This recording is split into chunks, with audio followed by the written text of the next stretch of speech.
Hey there, in today's video I'm going to review the Nike InfinityRN 4 Gore-Tex. I'm going to show some clips of me running around in them. I'm going to put them on the turntable and list their specifications.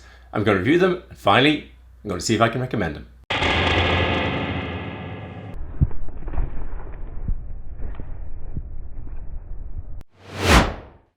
I'm making this video because I recently reviewed the Normal Tomir waterproof shoe, a shoe I've really enjoyed running and walking in. I'd previously seen the Nike Pegasus Gore-Tex at close hand and wasn't really interested in getting that shoe, but I was interested in the InfinityRN 4 that Nike brought out, particularly because they had a new foam, React X, and that sort of interested me. And when the Gore-Tex version came out, I thought, yep, I'll get a pair of those. This video might be long, so there are chapter marks down below, so you can skip on through to the bits you might be interested in. Let's get going. I tested the shoe by running in them, by walking in them, and well, by showering in them, but more of that later. Let's put them on the turntable and look at their specifications. Nike say that the shoe weighs 388 grams or 13.69 ounces. This shoe is a US men's 13, UK 12, EU 47.5, CM 31, BO 46, CN 310.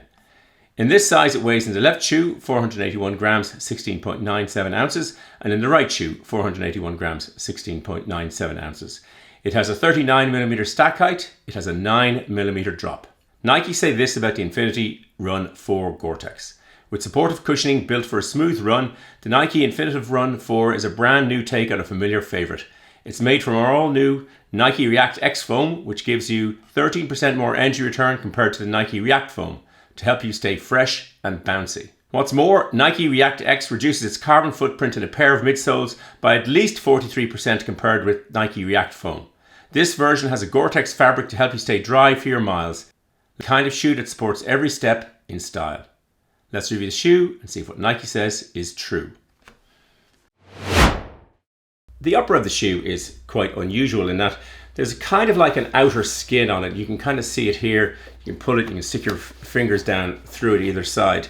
And that, in some senses, is a disadvantage. You'll see later on when I put them in the water. But it's an interesting upper. The heel is fairly conventional, but it's got this sort of redundant piece at the back. I really don't know what that's for. That's pulling out that, but there is a heel tab.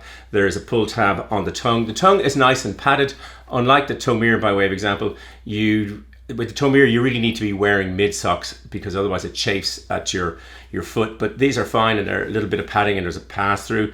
The laces are fairly straightforward. These are nice fluorescent color. Unlike the Tomir, they have two sets of eyelets, so you could do heel lock if you wanted to tighten them up a bit more. And there is a removable liner inside.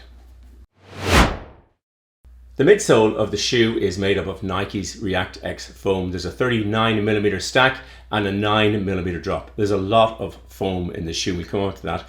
In terms of the outsole, there aren't very deep lugs. There's a lot of very small ones, probably about 1 to 2 millimeters, and reasonably grippy, which we'll come on to shortly.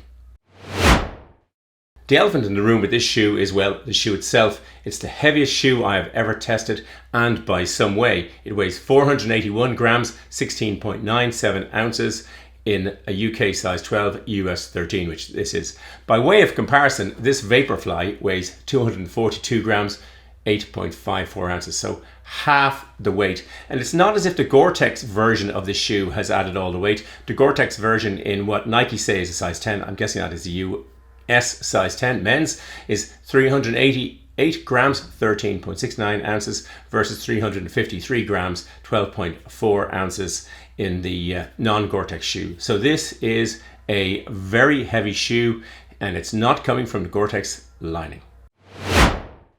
I like the design of the shoe. I like the aesthetics of it. There are a couple of strange things. There's a outer skin. You can see it here, pull away. We'll talk about that during the permeability. And they've made an attempt to disguise the visual bulk of the shoe. There is a lot of foam in the shoe, adding to the weight, but they've tried to disguise it so you see the black and speckled line down here, but actually the foam ends up at the top of the sort of powder blue area, and it's the same in most of the colors. This color is sea glass, blue tint, total orange, and purple ink, and it comes in 3 men's and 3 women's colors. I'll show them here.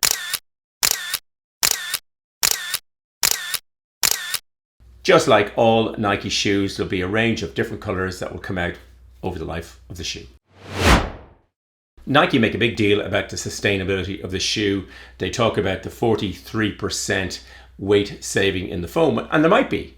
But when you use so much of it with a stack height of 39 millimeters, that's what's adding to the weight, adding to the shipping costs, adding to all sorts of things. And then there are redundant items like the this sort of strange heel thing here that doesn't really add anything to the shoe.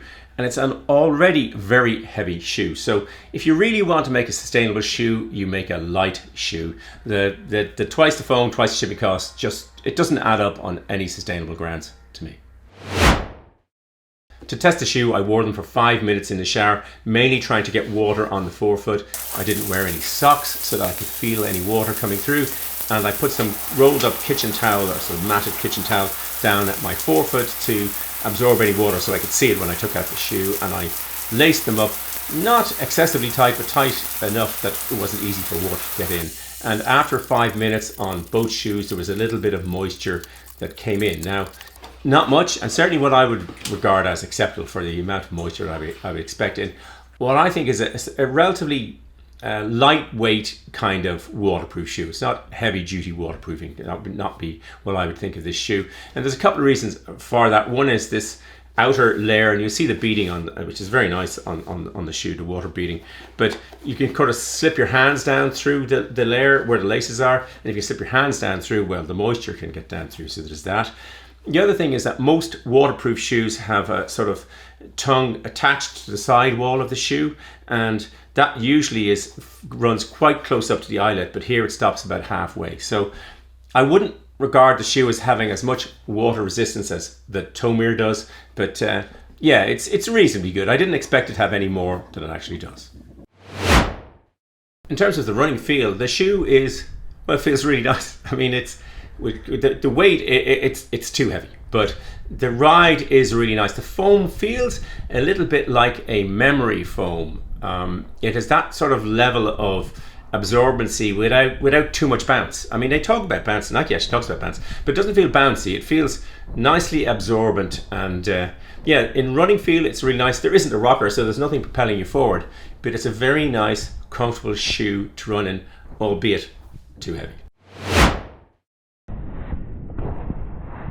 The shoe has a lot of grip. The whatever they call it, the storm tread, is actually quite grippy on a wet surface. There's a lot of yeah, you can feel the friction between the surfaces. In terms of traction, the lugs aren't as deep as they would be, say, on a toe mirror or various other trail specific shoes. So yeah, this is not a heavy duty trail shoe, but it is actually pretty grippy.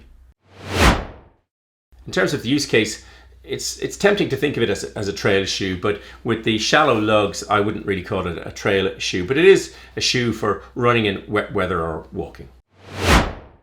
The shoe is relatively expensive at €189.99, $180, £174.95 or 250 Australian dollars. It costs about $20 more than its non-waterproof variant. But it's probably more expensive. It's certainly more expensive than the toe mirror, and there are other cheaper Nike Gore-Tex shoes available. Should you buy the Nike InfinityRN for Gore-Tex? Well, when it first arrived and I took it out of the box, I thought, I'm sending this straight back to Nike. There's too much weight, the stack is too high, the lugs are too short, and the waterproofing is relatively minimal, and I could not see myself running in this shoe. If I wanted to run in a waterproof shoe, I'd run in this, the normal toe mirror shoe that I really enjoyed. And if I wanted to run without a waterproof shoe, I'd run in this, which is my North Face Summit Series Vective Pro.